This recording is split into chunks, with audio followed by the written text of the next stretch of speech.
आज का वीडियो का जो टॉपिक है वो है वर्मी कंपोस्ट के बारे में। वर्मी कंपोस्ट एक ऐसी कंपोस्ट है जिसको कि मैं अपने प्लांट में as a base fertiliser use करती हूँ। यानी कि जब मैं अपने प्लांट्स की मिट्टी बनाती हूँ तो उनमें मन्योर की स्थान पर मैं वर्मी कंपोस्ट को यूज़ करती हूँ, या फिर यूँ कहिए कि मैं काउडंग मन्योर और होम कंपोस्ट के ऊपर इसको ज़्यादा प्रेफर करती हूँ। और उसके बहुत सारे कारण हैं, क्योंकि over the period of time मैंने अपने गार्डनिंग एक्सपीरियंस से लर्न किया है कि सारी फर्टिलाइज़र्स में वर्मी कंपोस्ट सबसे ज़्यादा उपजाऊ, लंबे समय तक पॉट में टिकी रहने वाली फर्टिलाइज़र है। यानी कि जब आप एक बार अपने पॉट में वर्मी कंपोस्ट को यूज़ कर लेते हैं तो ये कई महीनों तक उसमें बनी भी रहती है, और साथ ही साथ इसमें मौजूद अर्थवॉर्म इसको लगातार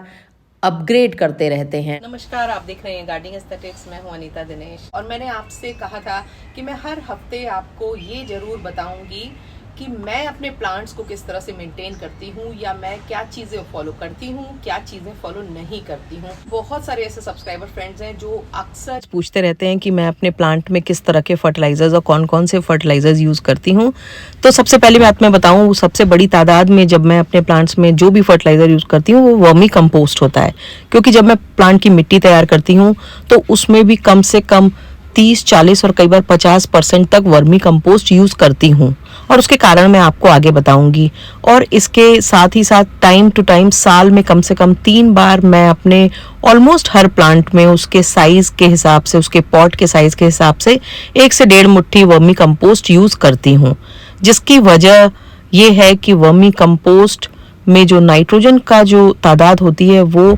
सारे ऑर्गेनिक कंपोस्ट में लगभग काफ़ी ज़्यादा होती है। दूसरी बात है कि वर्मी कंपोस्ट एक प्रॉपरली डिकम्पोज्ड कंपोस्ट होता है, जो आप प्लांट में जब डाल देते हैं तो भी उसमें कुछ एडेड बेनिफिट्स बढ़ते रहते हैं, जिसकी वजह से मैं इसके इस्तेमाल को प्रेफर करती हूँ। और यकीन मानिए, और आप जब मेरे प्लांट्स को देखते होंगे तो आपको क्यूरियोसिटी होती है हमेशा कि मैं क्या ऐसा डालती हूँ जो मेरे प्लांट एकदम हेल्दी, ग्रीन और अच्छे दिखाई दे रहे हैं। तो उसका सबसे बड़ा क्रेडिट मैं अगर किसी को देती हूँ तो वो वर्मी कंपोस्ट को ही देती हूँ, क्योंकि वही ऐसा फर्टिलाइजर है जो मेरी गार्डनिंग का इसेंशियल पार्ट है। आमतौर पर इंडिया में हम गार्डनिंग वाले लोग जो कंपोस्ट यूज़ करते हैं वो या तो काउडंग मैन्योर होती है, या फिर होम कंपोस्ट होती है, या फिर वर्मी कंपोस्ट होती है, जिसे आप या बाहर से खरीदें चाहे घर में बनाएं। और इन तमाम कंपोस्ट में जो वर्मी कंपोस्ट होती है उसमें जो न्यूट्रिएंट्स का लेवल होता है, उसका जो एनपीके रेशियो होता है वो काफ़ी ज़्यादा होता है, जिसकी वजह से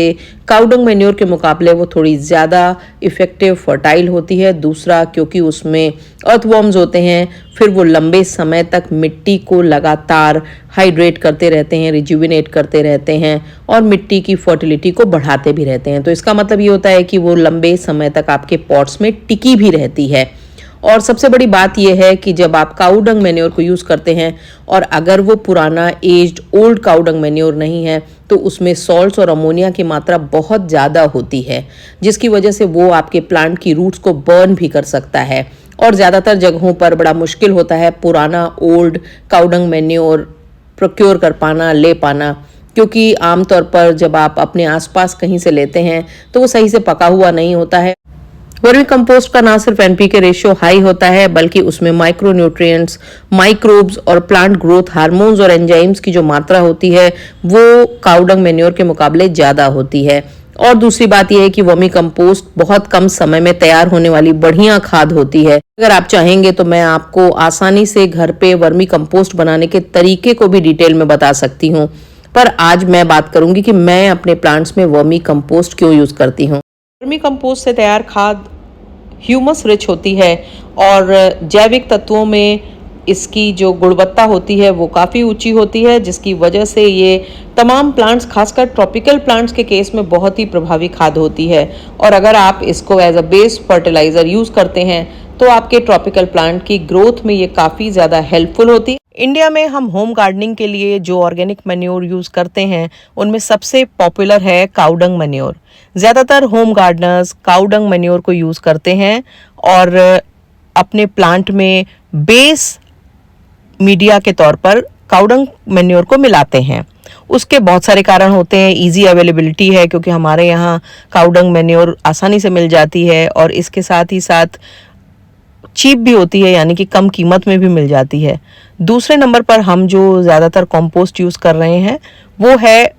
होम कंपोस्ट, क्योंकि बहुत सारे लोग होम कंपोस्टिंग करते हैं, यानी कि घर में सब्जियों फलों के छिलके और गार्डनिंग का और वेस्ट जो मटेरियल होता है उसको सबको कलेक्ट करके वो कंपोस्ट बनाते हैं और उसको यूज़ करते हैं। ये कंपोस्ट भी बहुत ही न्यूट्रिटिव होगा, तब होगा खास करके जबकि उनमें जो इंग्रेडिएंट्स यूज़ किए जा रहे हैं वो ऐसे हों जो प्लांट को एक बैलेंस न्यूट्रिशन प्रोवाइड करें।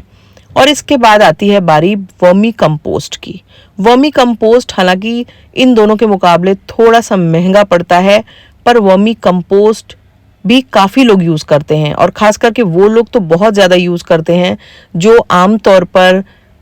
घर पे कंपोस्टिंग नहीं कर पा रहे हैं, वो इसका काफ़ी तादाद में इस्तेमाल करते हैं। जबकि और फर्टिलाइजर्स में जब एक बार न्यूट्रिएंट्स कंज्यूम हो जाते हैं तो फिर आपको सप्लीमेंट जल्दी करना पड़ता है। वही वर्मी कंपोस्ट में अगर आप बहुत जल्दी कंपोस्ट यूज़ ना करें या कंपोस्ट ऐड ना करें, तब भी मिट्टी को कंपोस्ट के तौर पर अर्थवॉर्म्स कन्वर्ट करते रहते हैं और मिट्टी की उर्वरता यानी कि उपजाऊपन और इसके साथ ही मिट्टी में एयरेशन और मिट्टी को रिजुविनेट करने का काम लगातार इन अर्थवॉर्म के द्वारा किया जाता है।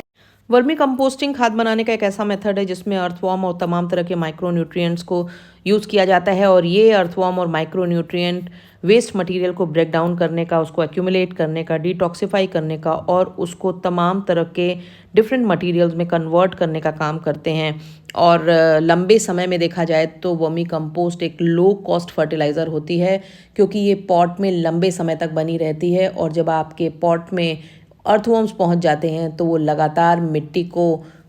चालने का, उसके एयरेशन को बढ़ाने का काम करते रहते हैं, जिसकी वजह से प्लांट की जो रूट्स की ग्रोथ होती है वो काफ़ी अच्छी होती है और प्लांट में न्यूट्रिएंट एब्जॉर्ब करने की जो क्षमता होती है वो काफ़ी बढ़ जाती है,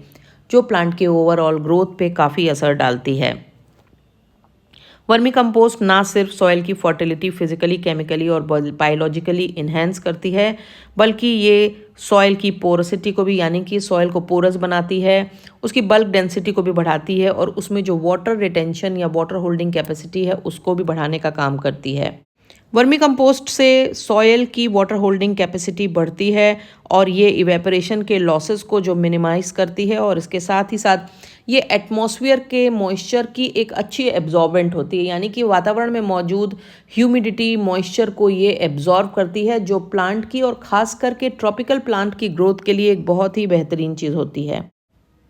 वर्मी कंपोस्ट में तमाम तरह के वाटर सोल्यूबल न्यूट्रिएंट्स मौजूद होते हैं, जिसकी वजह से ये एक न्यूट्रिएंट रिच ऑर्गेनिक फर्टिलाइज़र मानी जाती है। ये सॉइल को कंडीशनिंग करने का काम बहुत ही ज़्यादा अच्छे से करती है, जिसकी वजह से प्लांट वर्मी कंपोस्ट को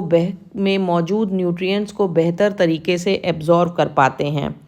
तमाम केमिकल फर्टिलाइज़र के विपरीत वर्मी कंपोस्ट बहुत आसानी से पॉट से फ्लश आउट नहीं होती है, यानी कि जब आप पानी डालते हैं तो ड्रेनेज होल से बहने का काम नहीं करती है और ये लंबे समय तक पॉट में बनी रहती है। और उसका सबसे बड़ा कारण होता है इसमें मौजूद वार्म म्यूकस, यानी कि इसमें जो अर्थवॉर्म होते हैं उनका म्यूकस लगातार इसमें मिलता रहता है, जिसकी वजह से ये थोड़ी स्टिकी हो जाती है और ये ईजीली प्लांट से बहती नहीं है, जिसकी वजह से लंबे समय में ये कॉस्ट इफ़ेक्टिव तो होती है और इसका जो मैक्सिमम बेनिफिट होता है वो फिर प्लांट्स को मिलता है। वर्मी कंपोस्ट को यूज़ करने के बाद आपको प्लांट्स में बहुत ज़्यादा पेस्टिसाइड्स डालने की ज़रूरत भी नहीं पड़ती है, क्योंकि ये एक ऐसी फर्टिलाइज़र है जो प्लांट की ओवरऑल हेल्थ पे काफ़ी ज़्यादा बेनिफिट देती है, क्योंकि इसमें 40 से अधिक बैक्टीरिया और 22 फंगी के स्पीशीज़ पाए जाते हैं जो मिट्टी के लिए बेहतर होते हैं, मिट्टी को ट्रीट करने का काम करते हैं और इनकी वजह से ये फर्टिलाइज़र एक कंप्लीट पैकेज होता है प्लांट्स के लिए। और इन तमाम वजहों से और साथ ही साथ प्रैक्टिकली अगर मैं आपको बताऊं तो वर्मी कंपोस्ट को डालने का जो विजिबल फ़ायदा मुझे प्लांट्स में दिखा, उसकी वजह से मैं वर्मी कंपोस्ट को यूज़ करती हूँ। ख़ास करके आप अपने ट्रॉपिकल प्लांट में जब बेस सॉइल मीडिया बनाते हैं तो आप एक बार वर्मी कंपोस्ट को इस्तेमाल करके देखिए। मार्केट में सीवीड फोर्टिफाइड वर्मी कंपोस्ट भी मिलती है, उसको यूज़ करके आप सीवीड को अलग से यूज़ करने का या माइक्रो न्यूट्रिएंट्स को अलग से यूज़ करने का खर्चा भी कम कर सकते हैं और साथ ही साथ वो प्लांट को काफ़ी ज़्यादा बेनिफिट करती है। बहुत सारे लोग पूछेंगे कि मैं कौन सा ब्रांड यूज़ करती हूँ, तो देखिए ब्रांड पे बहुत ज़्यादा फ़र्क नहीं पड़ता है। पर एक चीज़ जो मैं हमेशा ध्यान रखती हूँ कि जो कोऑपरेटिव्स की बनाई हुई खाद होती है या फिर किसी गवर्नमेंट ऑर्गेनाइजेशन की बनाई हुई खाद होती है, उसको यूज़ करना मैं इसलिए प्रेफर करती हूँ क्योंकि मुझे उन पे ज़्यादा ट्रस्ट होता है। मुझे पता है कि वो चीज़ें बिना मिलावट के बेहतरीन तरीके से बनाई जाती हैं। तो इसलिए आप तमाम ऐसे संगठन है, क्रिबको है, इफ़को है, इनकी फर्टिलाइज़र को यूज़ कीजिए और आप देखिए उनकी जो क्वालिटी होती है वो बेहतरीन होती है और आपके प्लांट को उसका फ़ायदा ज़रूर मिलेगा। और ख़ास करके वो लोग जो ट्रॉपिकल प्लांट्स लगाने के शौकीन हैं या ट्रॉपिकल प्लांट्स लगा रहे हैं, तमाम तरह के एरॉइड्स लगा रहे हैं, उनको बेस मीडिया में वर्मी कंपोस्ट को यूज़ ज़रूर करना चाहिए। क्योंकि गोबर की खाद की जो सबसे बड़ी प्रॉब्लम आजकल आती है, हमको बिल्कुल भी डिकम्पोज्ड और पकी हुई गोबर की खाद नहीं मिलती है। गोबर की खाद भी जब तक पूरी तरह से काली नहीं है तब तक आपको उसको यूज़ नहीं करना है। जब वो पूरी तरह से डिकम्पोज होगी तभी वो आपके प्लांट को प्रॉपर नाइट्रोजन प्रोवाइड कर पाएगी, उसका फ़ायदा मिलेगा। अदरवाइज़ उसमें तमाम तरह के हानिकारक सॉल्ट्स और अमोनिया होते हैं जो आपके प्लांट को डैमेज कर सकते हैं।